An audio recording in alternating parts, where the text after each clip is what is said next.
Bienvenue dans la chronique de la rénovation du château de la Salle. Nous, c'est Margot et Baudouin et on rénove les 32 pièces de cette maison dans le goût du 18e. On a dû se retrousser les manches, changer les sols, piquer les murs, mais voici à peu près à quoi la maison ressemble aujourd'hui. Alors, si vous voulez suivre notre rénovation, surtout n'hésitez pas à vous abonner et on vous souhaite un bon visionnage. Bonjour! Et aujourd'hui on commence par Body qui essaye d'installer le chambranle de la porte.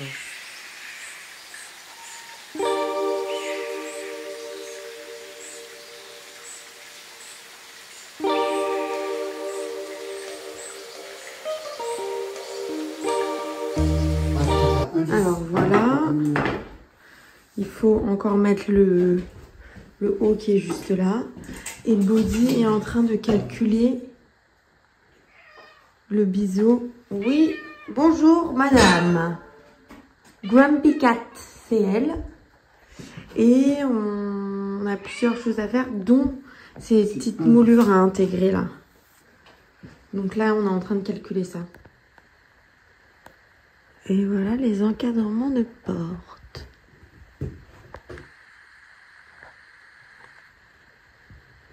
C'est pas trop mal.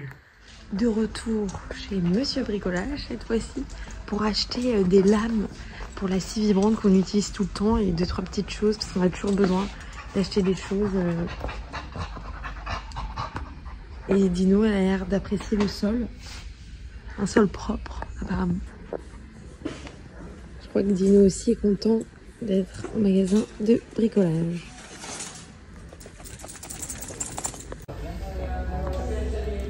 On a un chat vs Dino.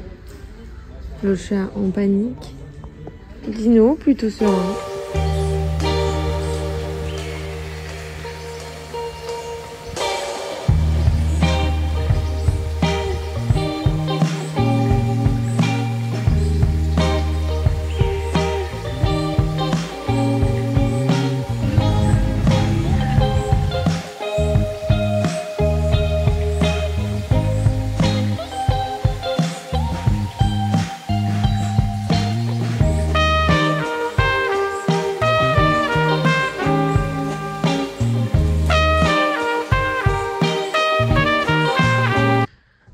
Que je pose le cabochon et le travertin, Body est en train de changer un gond. Donc de cette porte,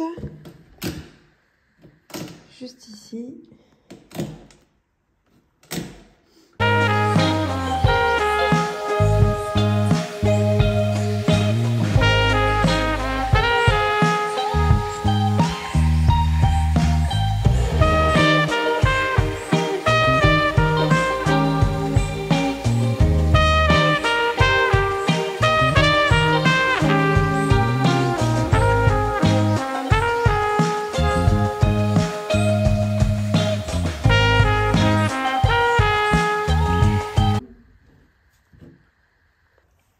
C'est juste un modèle qui est un peu différent. Mais c'est la bonne taille. C'est la bonne taille. Tu l'as trouvé alors malheureusement du coup il sera plus solidaire avec l'autre. Il y en a d'autres ou pas? Il y en a d'autres. Combien? Il y en a une dizaine. Il l'avait acheté en fait, c'était pas un modèle d'ici. 20 francs. Laisse-le dessus. Donc là il faut que je rattrape un peu quand même.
Voilà, donc j'ai bien avancé, j'ai presque terminé le sol ici.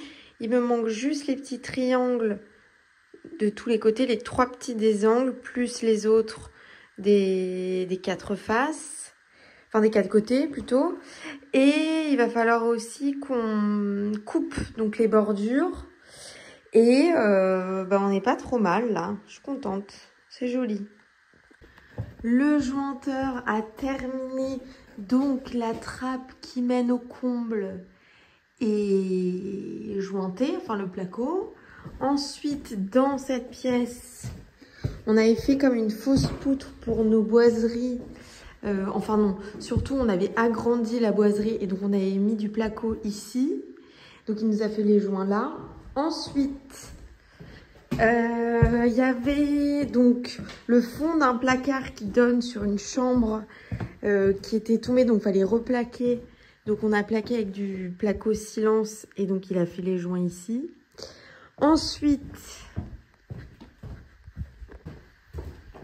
ici, il a terminé aussi.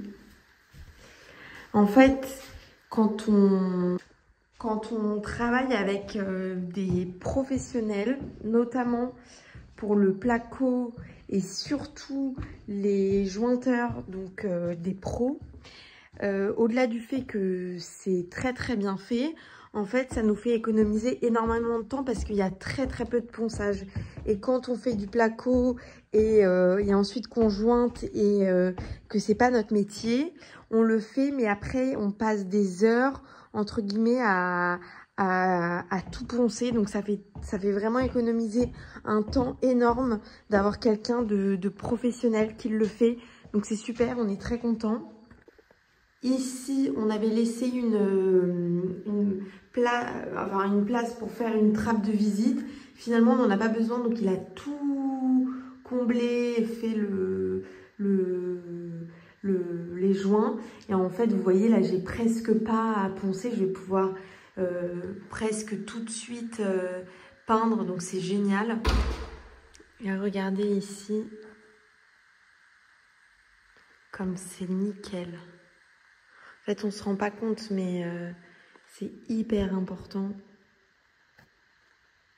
d'avoir, enfin, de travailler avec des gens compétents, puisque nous, on fait pas mal de choses nous-mêmes, mais tout ce qui est électricité, plomberie, placo, en fait, c'est pas notre métier, donc on pourrait le faire, mais est-ce que ce serait aussi bien fait que non? On perdrait beaucoup de temps et potentiellement aussi beaucoup d'argent, parce que si on le fait pas nous-mêmes, si on le fait nous-mêmes plutôt, si on fait des choses mal, qu'on doit reprendre, enfin voilà, c'est compliqué. Donc on est vraiment content d'avoir délégué ça, on va dire, et pouvoir faire nous après tout ce qui est peinture, chaud, finition, sol, voilà, qui représente aussi une énorme charge de travail, mais qu'on est capable de faire nous-mêmes, quoi.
Voilà, donc j'ai terminé de poser toutes les bordures, les petits triangles.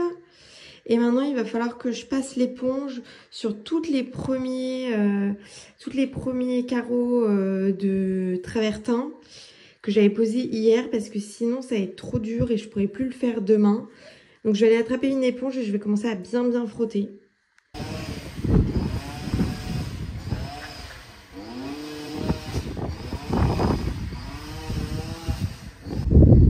Body a passé la débroussailleuse tout là, tout là.